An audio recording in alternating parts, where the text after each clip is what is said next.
Всем добрый день, меня зовут Яна, и вы на канале всембусики.ру.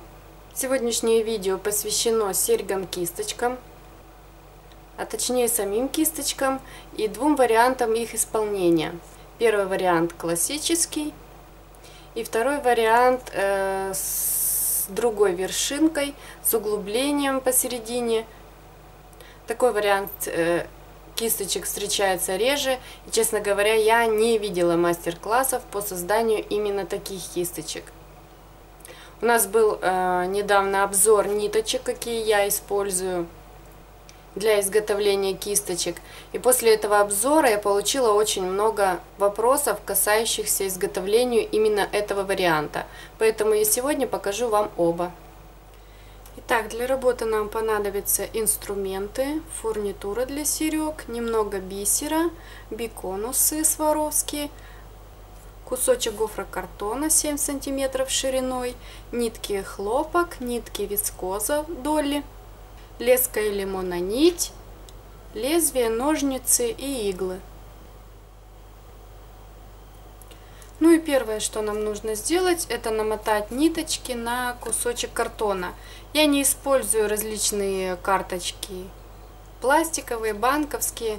Для меня картон это самый удобный вариант. Ширина его 7 сантиметров. Нам нужно будет сделать кисточки длиной 6,5 сантиметров, поэтому запас полсантиметра нам вполне достаточно. С одной и с другой стороны нам нужно разделить картон пополам. С этой стороны мы будем его завязывать ровно посередине, а с обратной стороны мы будем его обрезать. То есть эта линия нам поможет ровно и аккуратно все это сделать. И начинаем намотку. Я делаю ровно 700 оборотов, делаю это на счет. Захватываю ниточку левой рукой, а правой начинаю накручивать.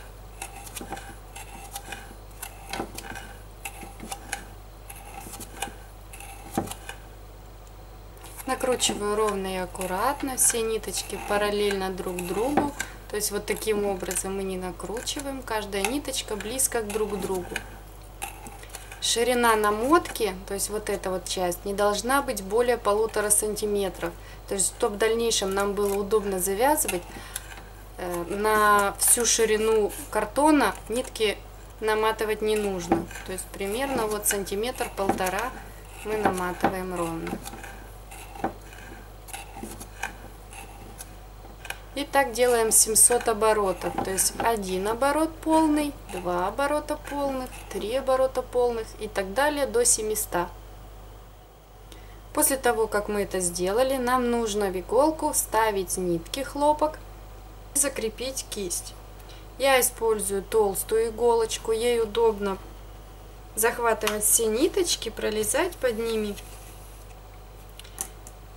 Таким образом я завязываю несколько узелков.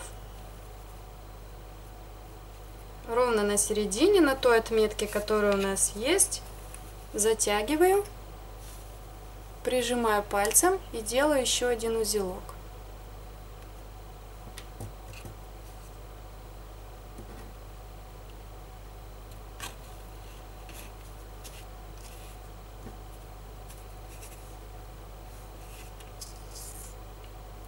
Ниточки еще недостаточно надежно скреплены, но мы оставляем в таком положении и переворачиваем на другую сторону.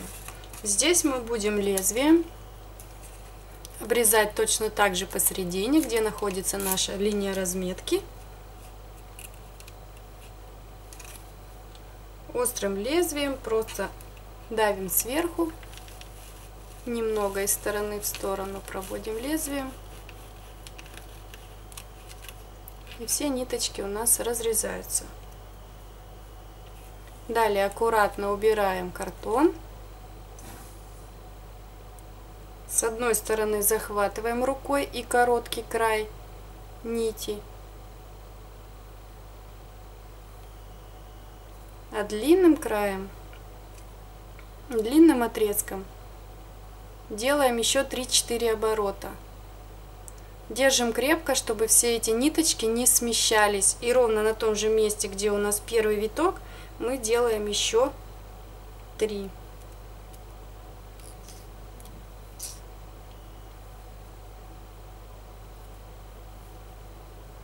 Далее перехватываем, находим короткий конец. И здесь держим левой рукой хорошенько, чтобы там ничего не раскрепилось. И делаем еще 2-3 узелочка.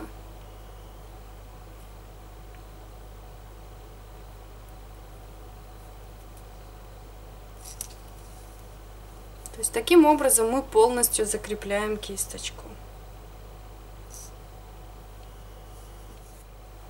Ниточку не обрезаем, мы за нее будем в дальнейшем отпаривать и обрежем ее позже. Нужно оставить какую-то часть, отрезать лишь иголочку. То есть здесь мы ее перевязывать не будем, потому что мы всю эту часть спрячем в колпачок, поэтому нам нет необходимости завязывать ее вот на этом месте. Также не особо важно, какого цвета будут наши нитки. Чаще всего, конечно, лучше подбирать их абсолютно в цвет вискозы. Но в нашем случае также нитки будут все спрятаны. После того, как чайник закипит, нам нужно поместить кисточку над паром при помощи какой-то палочки. У меня палочка для суши. Вот таким образом мы будем отпаривать кисточку.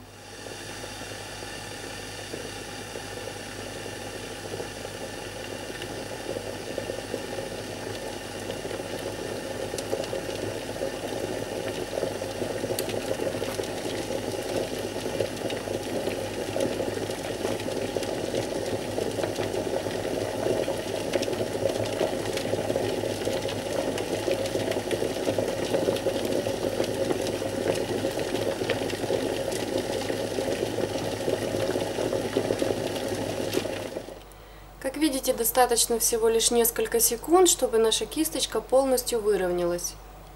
Сейчас нам нужно ее аккуратно подрезать.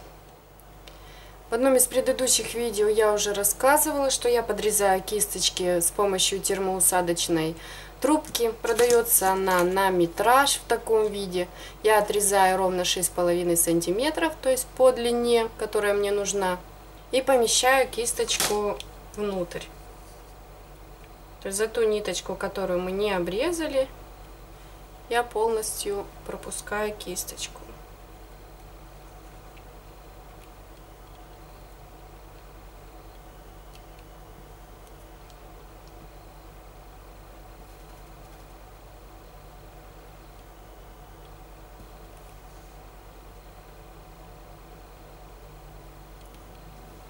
Лишнее мы отрезаем лезвием. Лезвие должно быть очень острое, тогда процесс будет быстрый и аккуратный.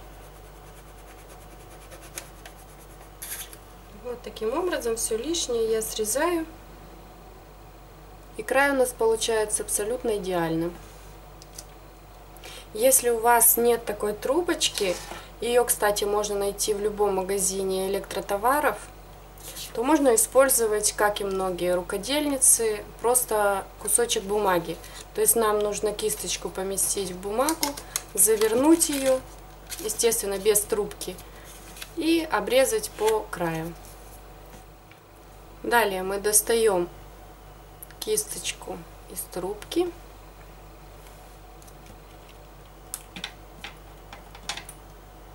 Обрезаем лишнюю нитку.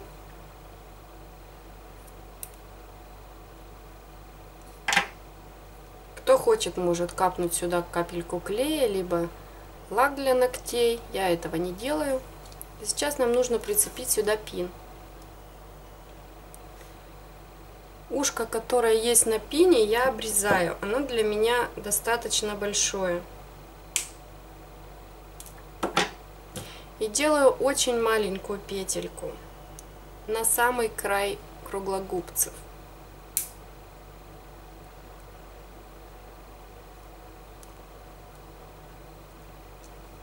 Делаю это для того, чтобы наш концевик как можно лучше примыкал к кисточке.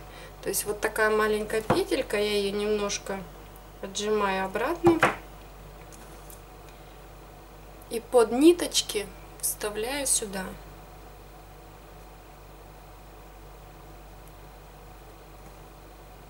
Вот таким образом. петельку замыкаю. Далее я надеваю концевик.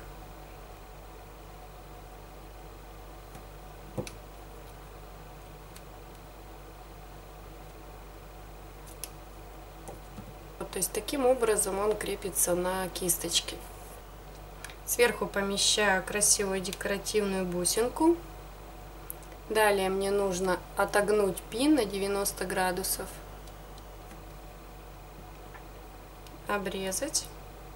Оставляем примерно 7-8 миллиметров. И делаем снова петельку.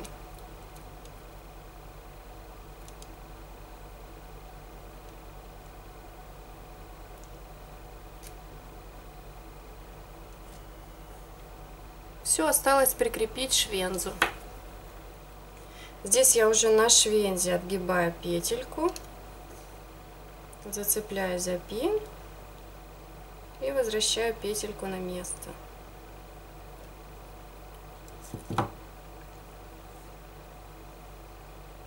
Сережечка готова. Второй вариант кисточки делается немного сложнее. Мы точно так же наматываем нитки, завязываем и разрезаем кисточку.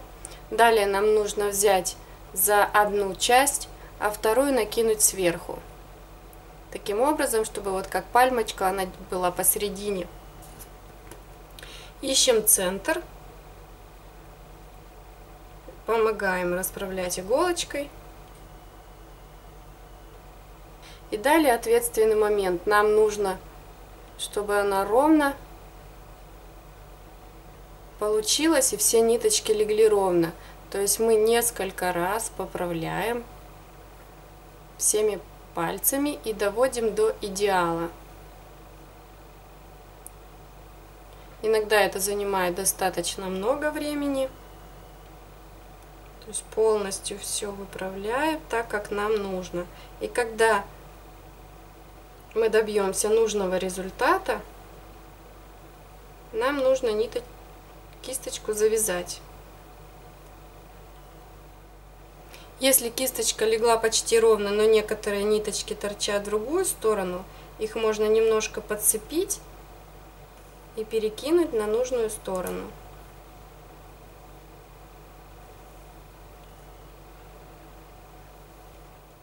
Здесь действительно очень важно, чтобы вот это углубление находилось ровно-ровно по центру, и все ниточки были распределены равномерно.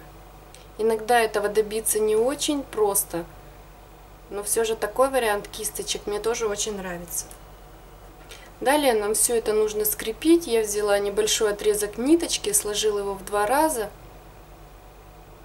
И теперь нам вот таким образом нужно обвязать. Я также несколько раз, 3-4 раза прохожу и завязываю узелочки.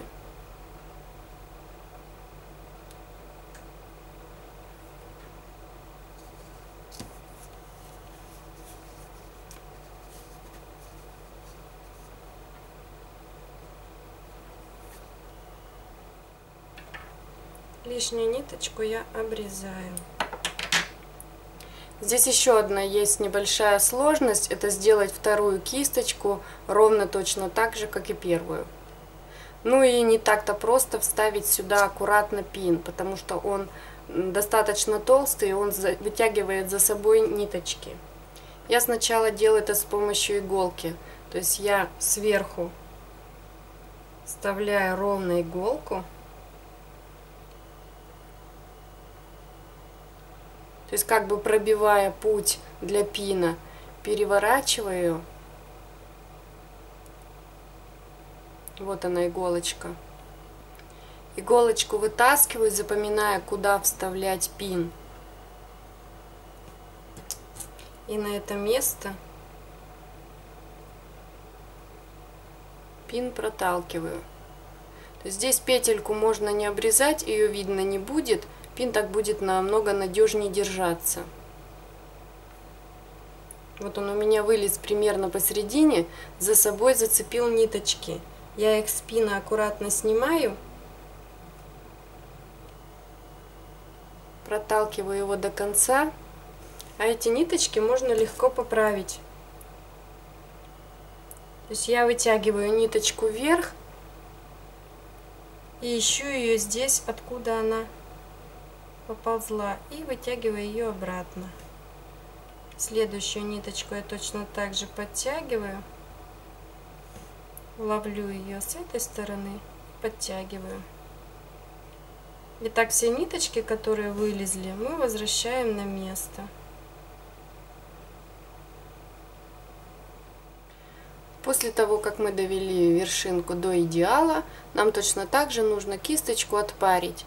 Здесь у нас торчит пин, поэтому можно захватить плоскогубцами и точно так же подержать над чайником. Кстати говоря, я пробовала вставлять пин до того, как завязать, то есть уже с его присутствием сформировать вершинку. Но у меня, к сожалению, это всегда очень неаккуратно получается. То есть мне проще без пина формировать вершинку и вставлять его потом.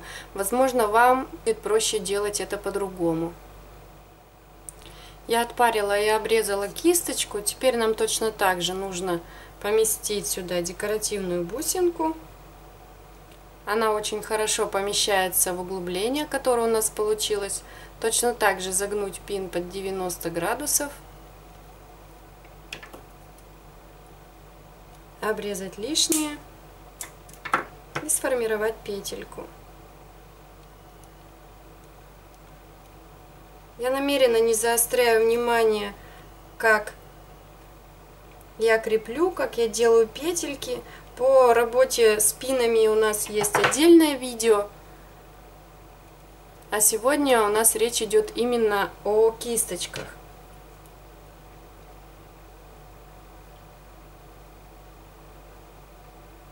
Поэтому я показываю два способа изготовления кисточек. А формирование серег — это уже дело каждого.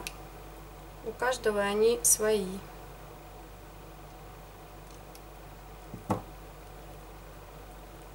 Вот так выглядит почти готовая кисточка. Если вы аккуратно здесь перевязали, то при желании можете оставить и так, но я обычно всегда это место декорирую.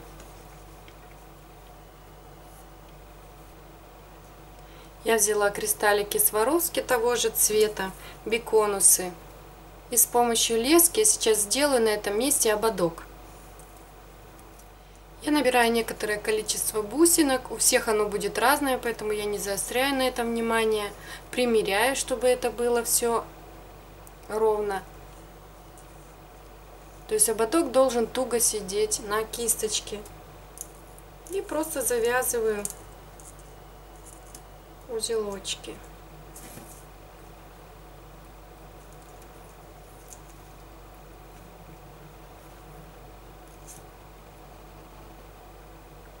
Я всегда делаю 3-4 узелка.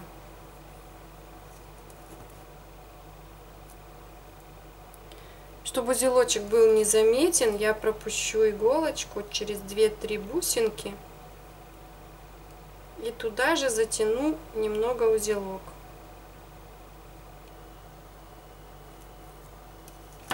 Далее очень аккуратно я лезвием под самый корешок срежу ниточки.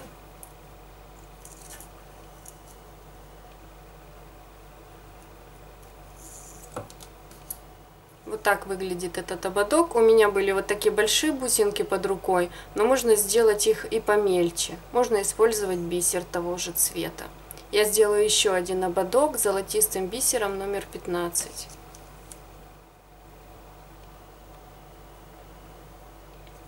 Проделываю все то же самое. Набираю нужное количество бисеринок, примеряю и завязываю кольцо. Все то же самое, завязываю узелочки и лишнее отрезаю. Ну и вот как выглядит второй вариант серьги.